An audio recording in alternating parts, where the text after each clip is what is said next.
creaky. Good morning, everybody. Thank you for the introduction. Right, find a spot where I can stand. My name is Tyson Carmody, Managing Director of King's Narrative. Like I said, I'm a proud Arrernte man from Alice Springs. And I'm really proud to be here today to talk to you about the work we do at King's Narrative, shining a light on the expertise that already exists in our communities, in our Aboriginal families and our Aboriginal communities. King's Narrative acknowledges the Kmirgatwi. In Arrernte, the Kmirgatwi is traditional owners from this country, Larrakia country. The connections to the land, waterways, skies and songlines. We pay our respects to the old people, past and present, who leave their footprints for us to follow, so that we may leave our own footprints for the next generations. We also extend that respect to all First Nations people here today. This next clip is just a little video that we set action, a commercial on Paja TV in the Northern Territory and rural Australia. We wanted to make an ad about what we do to showcase culture, and so this is it. Well, our old people have left a legacy for us. They were passionate about our culture and keeping our families and our men strong. I want to follow those footprints. There are many problems men are facing in this community right now. It's difficult for Aboriginal men to seek counselling because they want to talk to someone who understands them. The main purpose of King's Narrative is having a space for our men to heal. At King's Narrative, we will have Aboriginal men who are the counsellors, Aboriginal men who have lived, who have hurt, who have made mistakes. Those are the men who will connect with you, because that's who you will need to connect with. I'm here today to call out to all other Aboriginal men. Come along and be a part of King's Narrative, so we can be a part of your story and you can be a part of ours. Together, we can create our stories of hope, of pride, of culture, and a story of healing. Tomorrow is up to us.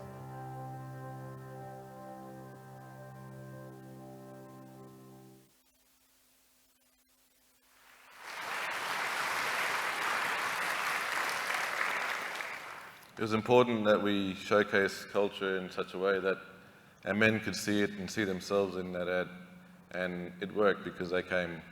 They came and they were chasing me down the street, looking for help, looking for support. But now we've grown from a team of just me to a team of 7 men that work in the community, that come from the community, delivering our programs. And that ad was filmed with a few less grey hairs in the beard too. So, where I come from, Apmora is my country, just north of Alice Springs, at a loud station called Black Tank. My dreaming, my altera is Ngwalonjia, the corkwood tree. And Ngwala is the honey that comes from that tree, and Unjia is the flower, Ngwalonjia. My skin name is Mbijan. And Mbijan, our skin names in Arrernte culture in Central Australia is another connection, another layer of relationships that we have with the country and with people around us. People who have the same skin name as me, they're automatically my brother or sister. Doesn't matter if they're blood related or not. So that skin name is really important wherever I go in the communities. It's how people place me, and it's how I can be placed in their community too. And my skin name determines my role and responsibilities to my country as Kurungal, which is a caretaker, looking after the sacred sites, looking after the country, speaking on behalf of the country when the Kmirgatwi are not available. I liken Kurungal as like HR department in your fields. You have to know what everyone's roles and responsibilities are, and then we have to make sure that they're doing it properly. So all the people who sing for the country, we have to make sure that they're singing the songs correctly. All the young people who dance for the country, we have to make sure that they know how to dance that country. So we have to know that stuff as well. King's Narrative, we are for profit, unapologetically. There seems to be an assumption or maybe a taken for granted truth, as we say in narrative therapy, that to be an average person working in this field, you have to work at a not-for-profit, or you have to work for free, offer your services for free. And we want to change that because so many people, so many businesses have been profiting off Aboriginal people for so long. We want to profit so we can invest that money back into our community.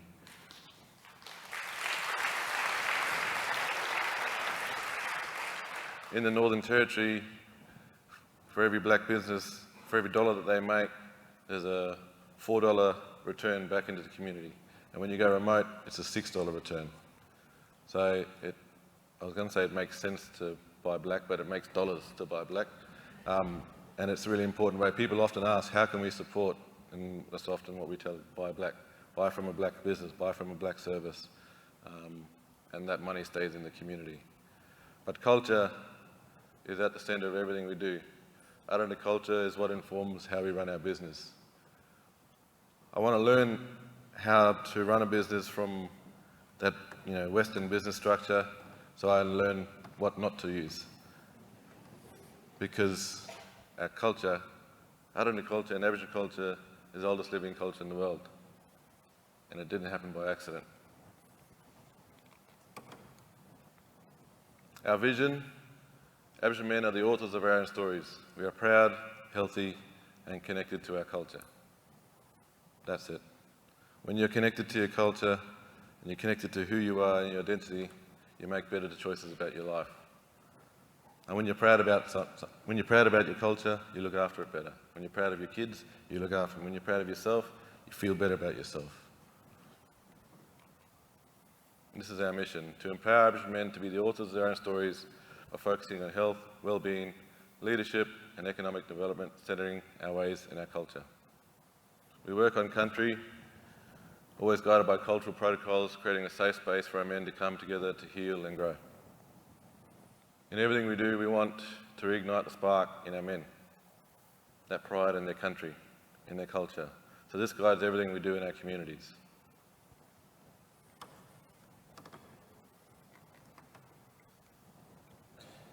This is my pop.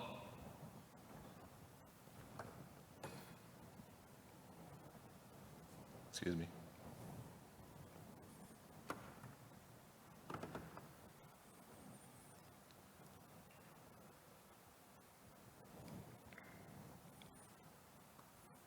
People think the logo is me with my beard, but that's actually him. When I was a kid, he used to have a big beard, and he used to smother my face in his beard, which is why I grow a beard, to be like him. But he always used to say, Arrernte. In Arrernte, that means the country is giving. Country gives everything you need. We have our medicine, we have our food, we have our tools and resources, our water, our stories, our lifelines come from the country. And that's how we want to run our business. So I often say, if Pop wouldn't do it, I won't do it. And that's held us in pretty good stead so far. So thank you, Pop. We've recently been working on our strategic planning for the next few years ahead to really be sustainable, because we know that that back end of running a business has to be solid, the foundations, the roots in the tree, so to speak. And I sort of describe running this business as sort of, and I heard someone mention this a few years ago in this room actually, Jerome Cabillo, who used to be the chair of the CEO of NTIBN, he said, we're building the plane as we're flying it. And that's what we're doing at King's Narrative. Don't have a pilot's license, but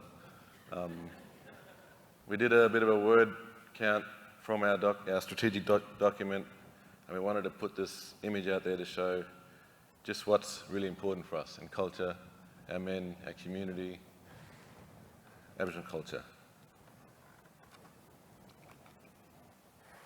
And this image we use a lot in our presentations, and we're slowly putting together some merchandise, so in the new year you'll be able to buy from us and to invest and buy black. but we'll be using this image in some of our shirts, and tote bags are in the rage at the moment, so we're going to make some tote bags of this image. But this is a painting that was put together by a young person in one of the bail facilities in Alice Springs, one of our first contracts we had at King's Narrative, and I asked him, I said, if you could think about Alice Springs and as a community, what would be important to you for what you want to talk about? What's an important story for you that you think everyone else needs to know about? And he just had a brown text and he drew it on a piece of paper, and then we've sort of digitalised it here. But he drew this, and I said, what's this about? And he said, this is all the men coming together to make sure our young people don't forget about their culture. And he said, I've been getting into trouble, I've been getting locked up, and I'm starting to forget about my culture, and I don't want to forget it.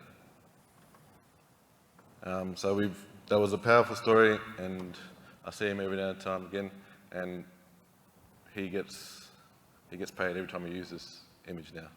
So he's pretty happy about that too. These are our founding values. Culture. Everything we need comes from our culture. Culture is front and centre in all that we do. Integrity, connection, pride, ownership, and purpose. I'll explain these a bit shortly. Sorry, how do I go back? Integrity. We strive to uphold the highest level of integrity in all that we do. We aim to always do the right things, even when no one is watching. And that integrity piece is really big. That comes from Pop. Like I said, if he wouldn't do it, I won't do it. Connection. Connecting our lived experience, our skills, our culture, our men and our community. Pride. We are in the business of uplifting our men. We do this by reigniting that spark which is pride in our culture. When you're proud of your culture, you look after it better. Ownership. We own everything that we do. Our stories, our mistakes, our success, our culture. And this ownership is really important because as a business, as a service, we don't have any government funding for our programs. We don't look for government funding because we want to own it. Don't fund us to run your programs, invest in me to run my own programs. And you pay for my service, just like you pay for any medical professional to come into the community. Purpose. Purpose gives meaning and direction to our actions. We have a deliberate intention to follow through on our purpose and to act now. That's important, that action needs to speak louder than words. Both of my uncles passed away from heart attacks in the mid to late 40s, early 50s. I'm 40 years old now, so I don't have time to talk about things, to review things. I heard you talking about reviews. I'm sick to death of those. I want to connect with people who want to do stuff too. And that's why I like these opportunities to connect with people like this, because people are doing stuff, people are working, people are getting things done. And I want to be a part of that. We know what direction we're going in, and if people want to be a part of it, great. If they don't, just step to the side, please. These are our service and program delivery areas. Nginja. Nginja is Arrernte word for talking or speaking or having an important message. And there, in Nginja, we do our cultural camps with our men, our young people and our old people. A space for men to connect, sit around the fire, and talk about our issues, talk about our problems, but also to celebrate our strengths and our successes. Leadership, training and development, cultural consulting, Barber Black Kings and justice. Barber Black Kings is a new one we started, but I'll get to that shortly. Our programs are delivered by Aboriginal men for Aboriginal men. It's important that we as Aboriginal people in our communities have the ownership, have the lead in what's happening in our communities. We have the solutions there. And the barber who we're working with, who's from Brisbane, an Aboriginal man, actually family from Daly River here in the Northern Territory and Torres Strait Islander men as well. He told me a quote the other day that I love, and he says, "Only iron can sharpen iron." And that's what we truly believe. That's why we do this work with only men, and that's why we only employ men, because only us who can sharpen each other, only us who can hold each other accountable, to understand each other and to unpack trauma together, to understand it. For me, I'm a visual learner, so if I can see something, I can understand it better. And if I can understand it better, then I can manage it, I can work with it, or I can put it aside and not let it control me. Nginja, our camps, our young bull mob, Arrernte mob, 6-week programs, cultural trips out bush. We went to a community called Utu, which is southwest of Alice Springs, Pitjantjatjara language, and we spoke to the men about what they wanted to do. They had 4 camps that they had with us. And the men said, "We simply just want to go camping and be together at bush, because we haven't done that in a long time." When I asked when the last time that they'd been camping, they said it was about 15 to 20 years ago. So some of the men that came in the camps were kids when the last time they went camping with the old men. It's the same time as the intervention came into play, in 2007. So before that, all the men were taking the kids out bush, teaching them their culture, teaching their responsibilities. And when the intervention came in, the men didn't want to go nowhere near the kids for fear of being tainted with that brush of being a pedophile. So that policy, that government policy, had a direct impact on the education of young people in our communities, learning their culture, understanding their culture. Leadership, training and development. We provide cross-cultural training and culturally informed trauma-integrated practices. So we do 2-day workshops and we offer 5-day facilitated training. People often ask us, how do you want to expand your business? How do you want to expand your reach? And I say, I don't want to expand our business, I want to expand this work. So if we can transfer some skills to men in different communities and remote communities so that they can run programs themselves in their own way, in their own language, that's how we have an impact, that's how we expand. Not necessarily paying for me to go there, but paying people in the community properly for their skills.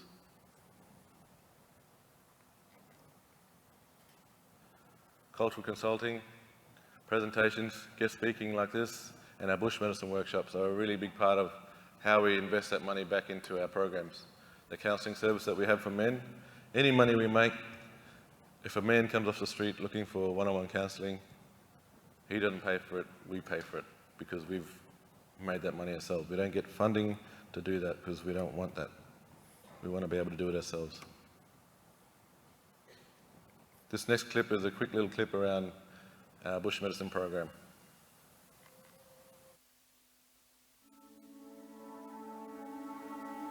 So growing up, my grandfather would always smother us kids in bush medicine, and he'd make it himself because he was a Nagpra, he was a healer, and the medicine was, you know, a part of their toolkit to help do that job, play that role in the community and for our families, and not only making the bush medicine, but they would sing the healing songs when they did that and passing that on. And so it was important for them, and so that's the same reason why it's important for me to keep making bush medicine, because one, it's passing on that knowledge to my children and then the men who come on our programs. Yeah, no, it's who we are, you know, we've got to keep it going. I really believe in that. It's keeping ourselves strong and our next generations ahead. Give us a backbone, really, and give us a leg to stand on. That's who we are. Before we had houses out here, it was just tin sheds.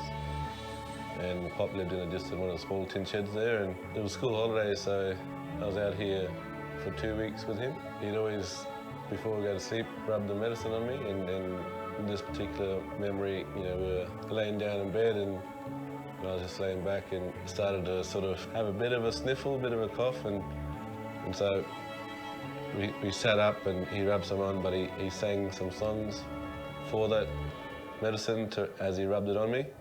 And I can just remember, he always had big hands and stuff, but he always worked at bush his whole life, but really soothing hands, and he just was rubbing the medicine. So when I smell bush medicine, it takes me back to my childhood. My grandmother, she taught us at a young age, just growing up, but I pretty much hold that really dear to me, because without them, I wouldn't be here. At the end of the day, these camps and the bush medicine, all this sort of stuff, brings in revenue that we can directly invest into our men. So that the camps with the men, the workshops with the men, the one-on-one counselling with the men is the number one priority to invest that money into, so that's where the work happens, and that's where the change happens.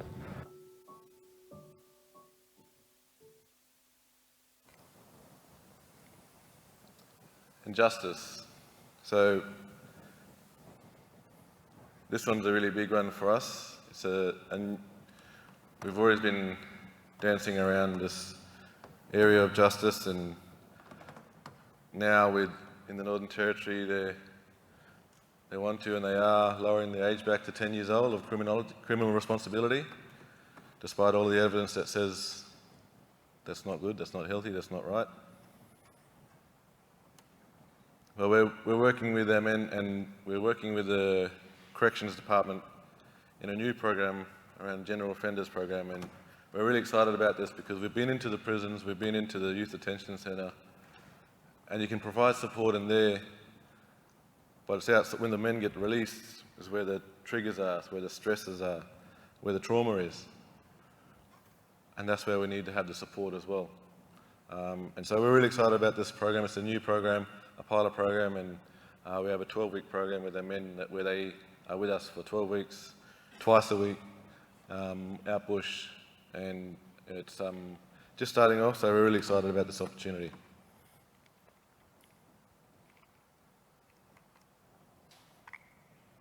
Our barber program started when I was I'm not a barber, I don't know how to cut hair, so don't ask me. It makes me feel good making them feel good. That's what the young fella told me in juvie when he was cutting hair there. And I asked him one day, a couple of years ago, this is a career opportunity you could make to get yourself out of this situation. You're actually really good at it. He had $10 clippers in the juvie, making everyone else look like $100. And he just loved it. And I said to him that day, I shook his hand and he looked me in the eye, and I said, if you're keen to make this an opportunity for yourself, I'm keen to try and help make this happen for you. Not just for you, but for your family, but for everyone else in the community too. And he said, I want to do this. And so we did it. We created a barber program. I connected with Arrernte here in the photo, cutting my son's hair. He's been a Aboriginal barber for 12 years now, and we came across each other's paths by accident. Well, I say by accident, but probably not, because, like I said, country always gives. That was meant to happen. We were meant to cross paths. And he flies across Alice Springs to train our staff, our barbers, so we have 2 barbers. And when this young fella gets out of prison, he's got an employment contract waiting for him to start training and working for us as well. By Barber Black Kings, we've just recently launched a new mobile barber to drive on the back of a truck, so we can get out to the bush communities to train young people and men who want to learn how to be a barber, and offer, men have come to the truck and to our shop, and they've never had a haircut in the shop ever in their life, They've got a space to go to. We all know the history around barbers around the world is a safe space for men. And now we've created another safe space for men, a culturally safe space to get a haircut. And we often pull up at a family's home or community when there's been a death in the community, particularly a suicide. And we pull up and cut everyone's hair, ready for the funeral, ready to grieve. That's part of our culture, we cut our hair. So we're really proud of this program, we're really proud of the partnership with Tinnis. and the work that we're doing there, some really big opportunities to come ahead for us in the truck.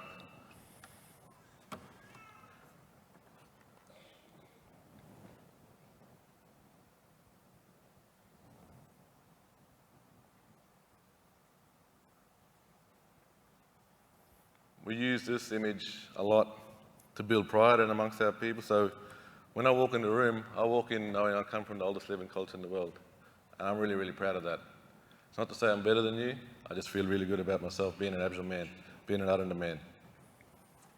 And that short period of time, if you look at that 60,000 years in 60 minutes, 1788 was just under 15 seconds ago.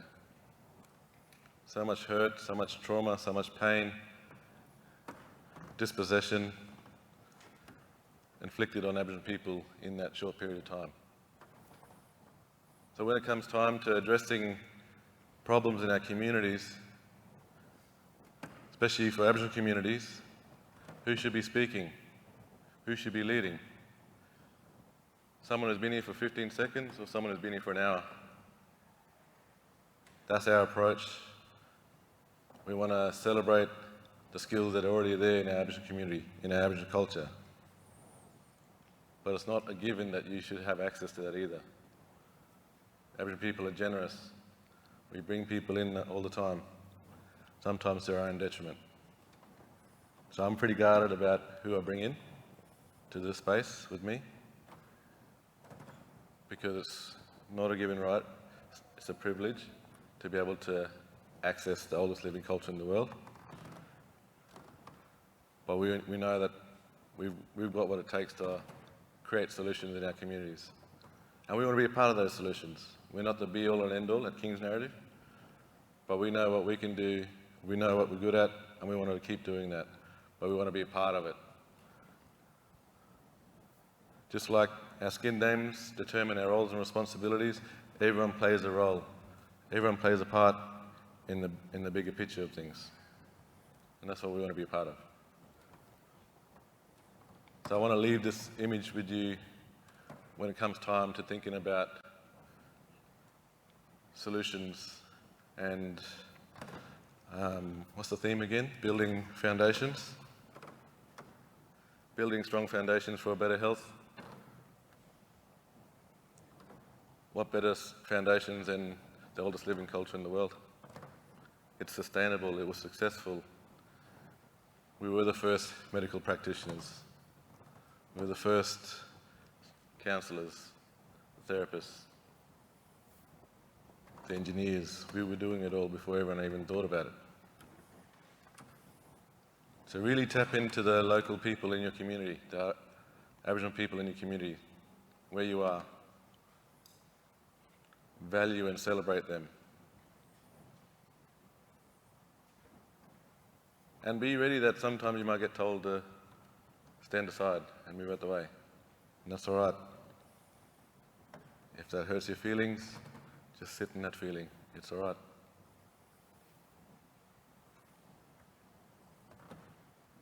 People often you won't remember what people say or do for you, but you'll remember how you felt around them. And for Aboriginal people, that feeling of coming to a hospital is not a positive feeling. That feeling of seeking medical support is not a positive feeling. In Alice Springs, we don't go to the hospital to get better, we go to the hospital to die. And that's the reality of our families. So we avoid it because of the racism, because of the systemic issues. But we know there are lots of good people in those spaces too, and so we want to connect. But this is something that we use a lot, just to put things into perspective, from our perspective, from mine.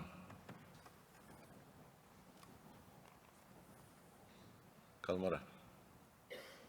Thank you.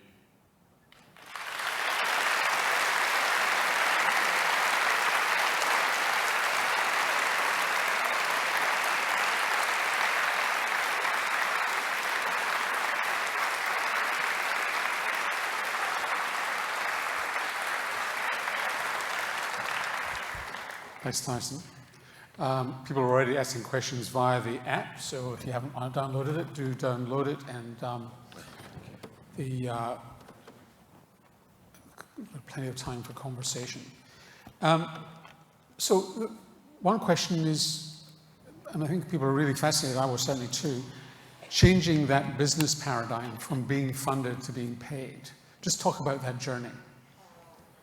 Yeah, it was really an uncomfortable journey because we don't know money. We've never had our own money. I wasn't born into money. And Aboriginal people have never been allowed to participate economically in the growth of Australia. So we've never known money.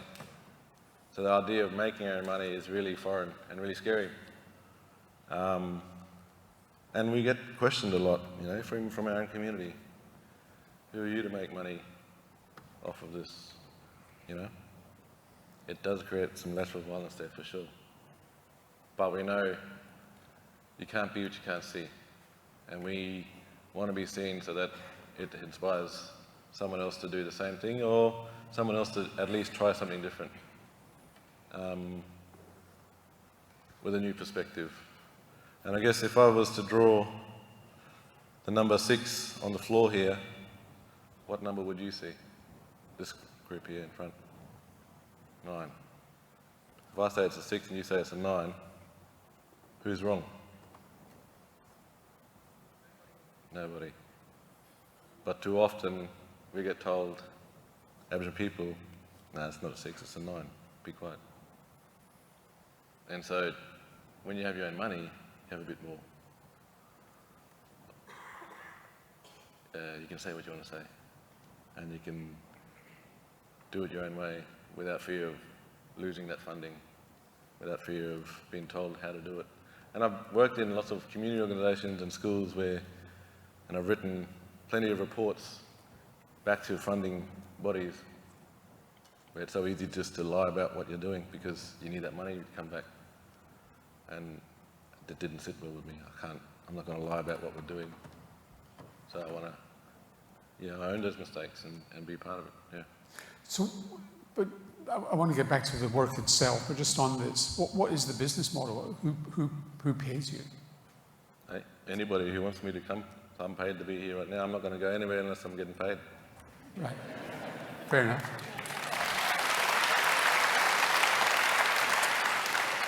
So we have contracts with, either government departments or community organisations who outsource us to do that work. We're working with a big mining company at the moment, flying out to the mine site to deliver the cross-cultural training. So yeah, it's much in the same way a fee-for-service sort of thing. So, give me a typical story of a healing journey, the starting point, the middle point. And I realise the end point is a matter of process, but just give us a sense of that journey, a story. Tell us a story.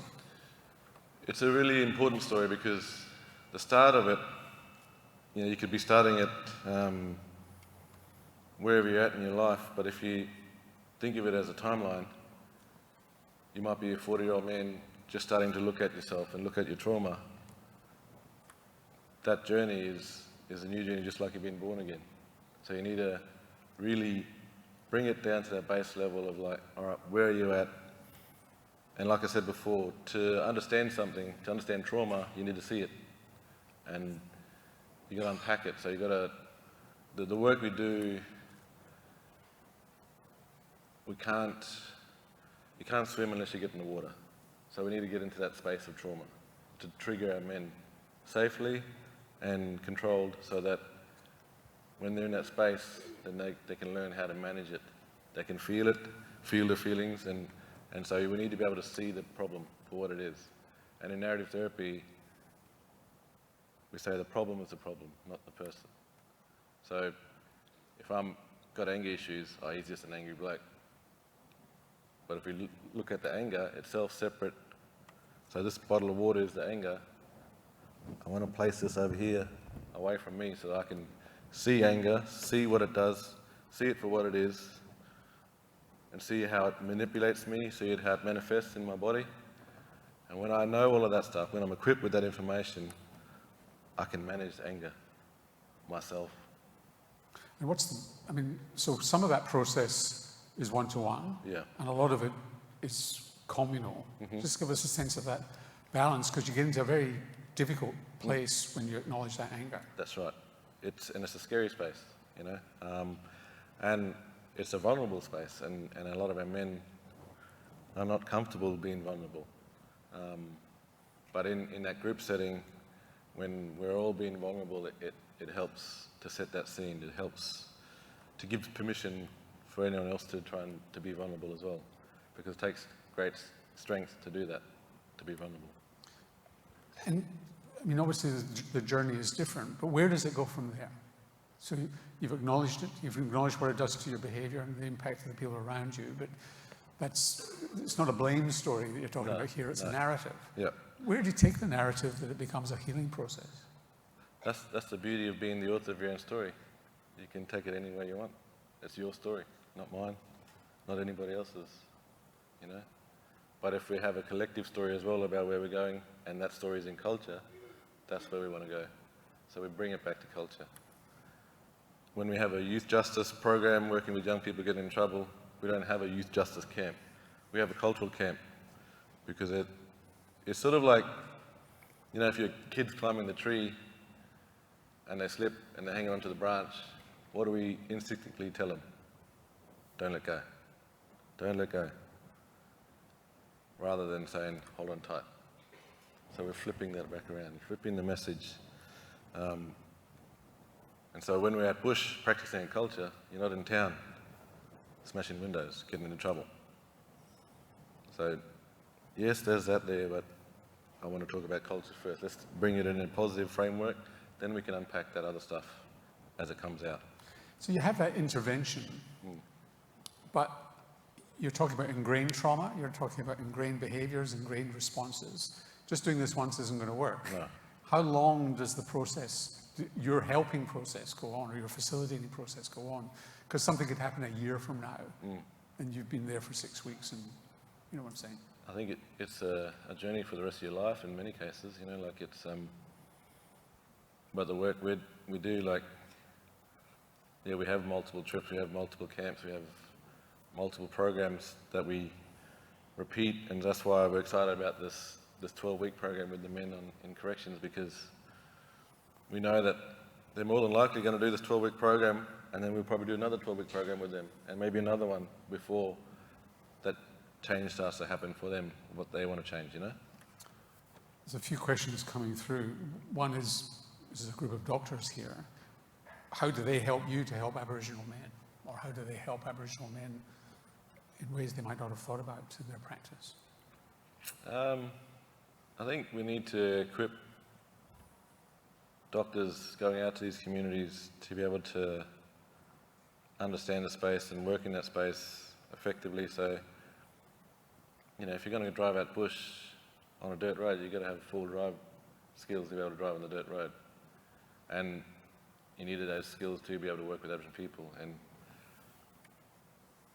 I work with an organisation called We Are Lee, who we've done a lot of work around. So all of the trauma work that we do is from them, and so we work in partnership with them, and then we deliver it in our own way. And they're an Aboriginal organisation, and Dr. Carly Atkinson and her mum Judy Atkinson, been an Aboriginal psychologist for a long, long time, and really sort of set the scene in this space for Aboriginal psychology and unpacking trauma in our ways. And Dr. Judy Atkinson talks about cultural fitness rather than competency. Are you fit to be working here? Are you fit? Like if you're going to go jump in a pool to go swimming, you're not going to be fit enough to do 10 laps straight away, you know? But you've got to get in the water still. So how do you get in the Aboriginal communities to become fit? I think that's an issue for a lot of health practitioners who are not Aboriginal, is fear, because you don't know whether you're fit or not. Yeah, and if you're fearful, the Aboriginal people are definitely fearful. So, yeah. Another question is there a female equivalent? No. There are women in the community doing similar work for sure. We often get asked this, is there a Queen's narrative? I'm like, maybe, but that has up to the You've Queens got to be a bit to do careful that. Yeah. calling it Queen's narrative, but yeah. Well, how do women in the communities respond to it? They're the ones referring to men. I want my son to come and see you. I want my brother or my nephew. And when we have consultations with the communities to go out and talk about our cultural camps with the men, the first point of contact is, like when we have it at Uchu, when we went out there for the very first meeting, we didn't even see a man. All the women came out and said, this is what I want you to do. This is what we want you to do. These men do. And so I was like, great, let's do that. So, Talking about fear here. yeah. But it's also, you know, because of policies, you know, you look at war practices and tactics, everywhere you go, they take out the men. You take out the men and then everything else flows. So if you heal the men, everything else will flow as well. And that's what our approach is. And the women in the communities are really supportive of that because they know they want their men to be where they belong, in the family structure, in the community structure. And that's what I mean, like everyone has a role to play. And right now, our men aren't playing that role as effective as they should be or could be. And that's what we want to do. Another question is about you and the people who work for you and with you. This is tough work. Yeah. And you take it on yourself as much as giving. Yep. Who supports you? Good question. I talk to Pop a lot. He helps. And I follow those practices of talking to the country too. So, you know, when I talk to the country, it's like I'm talking to you now. So if you see me talking to the country, you might think that bloke's mad, talking to himself. But we have that connection with the country, so country's always giving. So when I need to offload, when I need to take off that vicarious trauma, I go out bush and sit down and fire myself, or with my kids, or with my wife, with my family. But there is a need for that professional supervision as well. So we sort of, I've got good connections around me who would do that. And Judy Atkinson and Carly Atkinson, who I mentioned, I reach out to them and utilise their support as well. And the guys who work with you, they have that support from them too? Mm-hmm. Yep, and so we provide that. My brother and I who works, we're both narrative therapists, and we're training our other staff to be like in narrative therapy as well. Because when I started learning about narrative therapy, it was a real good self-care tool that I found, because it was a good way I was able to speak more kindly to myself, I guess, through that practice, and to externalise the problem for itself and be me. So, yeah, but it definitely can get tricky at times, for sure. I can imagine, because trauma is not just in the men who come to see you. Yeah, yeah. It's everywhere. And I remember an experience when I used to work in one of the schools in Alice Springs. One of the young men I was working with, after his Year 12 formal, committed suicide. And we were taking that group of young Aboriginal students, young fellas who had all finished Year 12 together, on a trip to Melbourne for an end-of-year trip. And this happened before the trip, and it knocked everybody for 6. And we, as a group, we spoke to the young people, and they said, no, we don't want to go to Melbourne. We don't, because he won't be there, and we don't want to be there with that. You know, it's just going to be too hard. So we cancelled the trip, and then I had my young sons with me at the time. They were sending them to Adelaide to be with, just go for school holidays at the end of the year. And the line-up at the airport was, Alice Springs is normally pretty quiet, but this day was packed out and standing in the middle of the line. And they had the last call for the Melbourne flight that we were meant to be on for that school trip. And it was like someone come up and king at me. And I had my sons there, and tears were coming down, and I was trying to hold it in, and but it hit me. And when I was talking to a counsellor about it, I had about 6 sessions with the counsellor, and on the 5th one, that day I was actually feeling pretty good. So I was like, no, I won't go today. And I was like, I've got 6, I might as well go. So I went for that feeling good. And he asked me, how's it going this morning? I'm actually really good, talking about this and that, and I was up and about. And so he was like, oh, let's talk about that. Let's explore that. Why are you feeling it? What's happening, you know? And it made me realise too then that counselling isn't just about talking about our problems all the time. We should be talking about what's going well in our lives, and that's why we try and do that with our men too. Like, yeah, we can talk about the problem, but what about all this stuff here? What about, and often this beautiful stuff, this great stuff, the strong stories are found in our culture. What's the narrative you give your kids? The narrative I give my kids, they always bad me up because, yes, you're using narrative on me, stop it.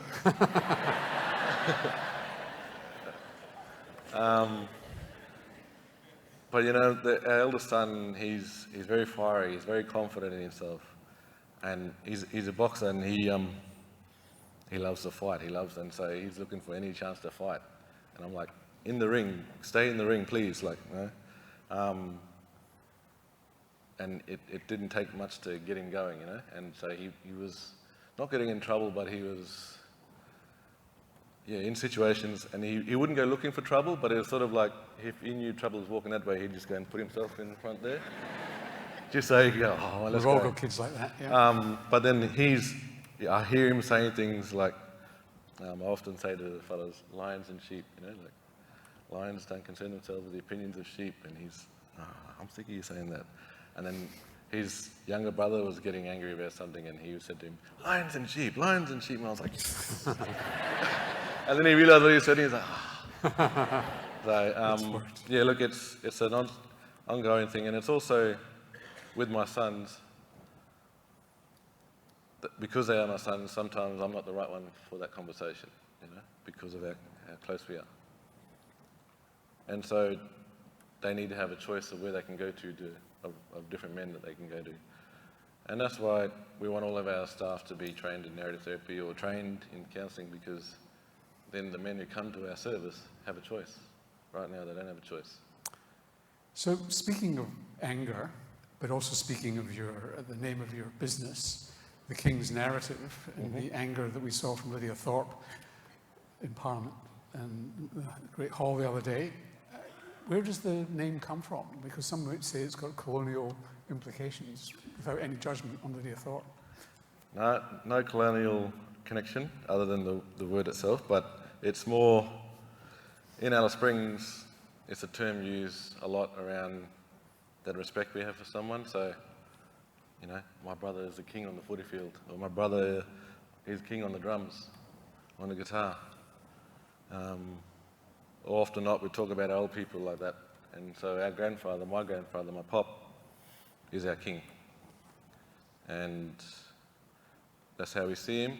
And that's how we want our men to see themselves, as kings. Not to be a king in charge of other people and to control other people, but to be the king of yourself, to be in control of yourself, your emotions, your feelings, your thoughts, your actions. And there's a term we use, king himself. It's sort of like, someone does something good, king himself, he's bloody deadly, that like, you know. So that's where King's narrative obviously is the thing, narrative therapy.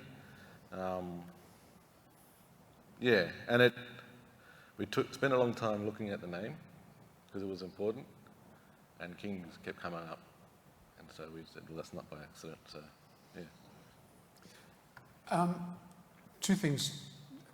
One is there's people here from Alice Springs Hospital, work at Alice Springs Hospital. They're wondering, you know, they're seeing men who could benefit from your work. How do they connect with you? Yep, I'm not very good on the email, but you know, through our website, there's referral systems, but we're doing a lot of trauma workshops at the moment coming up in Alice Springs and Tennant Creek.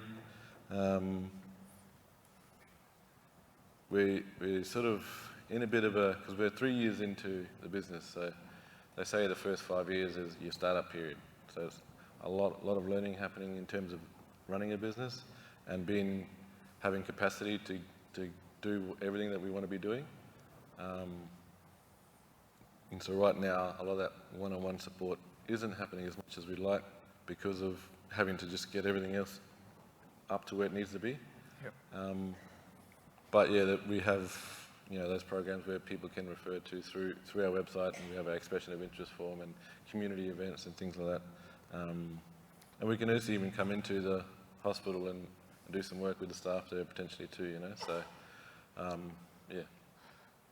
What impact does the CLP government's reduction of the age of criminal responsibility to 10 have on your work? It's a big impact because we are the most governed people in the history of this country, Aboriginal people. All policies are always made about us, without us, you know? And this is not in my opinion, this is not a tough on crime policy, this is a tough on black kids policy. That's my own personal opinion. Because you go to the juvie,